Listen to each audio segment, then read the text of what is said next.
There's a battle that's brewing on Capitol Hill over President Trump's Supreme Court nominee, Neil Gorsuch, and some new developments revolving around former National Security Advisor Michael Flynn. Ryan Elijah joining us now in studio with the very latest, right? Bob, good morning. Always good stories coming out of the weekend. No exception today. Let's start with the fight to block President Trump's Supreme Court nominee. Senate Democrats saying they are steadily getting the 41 votes needed to block Neil Gorsuch's confirmation. Republican leader Mitch McConnell saying Gorsuch will be confirmed one way or the other, and he says the nuclear option is in the hands of Democrats. Of course, the nuclear option refers to the possibility the Republicans would change the votes needed to confirm Gorsuch for a simple majority of 51 instead of the 60 that would be needed right now. We are learning more about the controversy surrounding former National Security Advisor Michael Flynn as well. The White House releasing two financial disclosure forms that were filed by Flynn. The first was from February when he was still with the administration.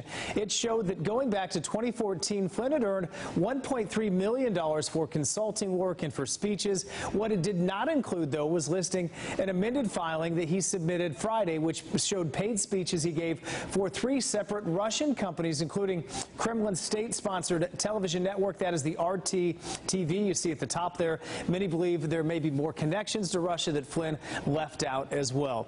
On that note, let's bring in Fox 35 political analyst Mike Haridopolos to talk more about this. Mike, good to see you. Hope it was a good weekend for you. Sure was. Thanks for the opportunity, Ryan. So it's going to be interesting in Washington. We've talked about this Gorsuch nomination. Both sides really setting the table for a battle this week. How do you see this playing out?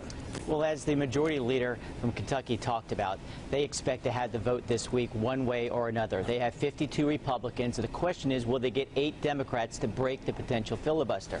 My guess is they might get there. At this point, the senators from North Dakota, Indiana, and West Virginia, Democrats, have all agreed to support at least blocking the filibuster attempt. The question is, will 5 more votes come along the way? I think either way, if they do not get to 60, I think Mitch McConnell, the majority leader, is going to call for a vote. There will be a nuclear option vote, and we'll see Gorsuch, I think, this week, confirmed on the Supreme Court, replacing Anthony Scalia, who died last February. Mike, what's the risk if Republicans go that route going forward, if they go the nuclear option? Well, I think the risk is, or the frustration on both sides is going to be, why can't Washington just get along? A lot of people in 2016 voted for Donald Trump because they wanted a Supreme Court nominee in the vein of Scalia, as opposed to Hillary Clinton's potential nominee, who would be a lot more left-wing.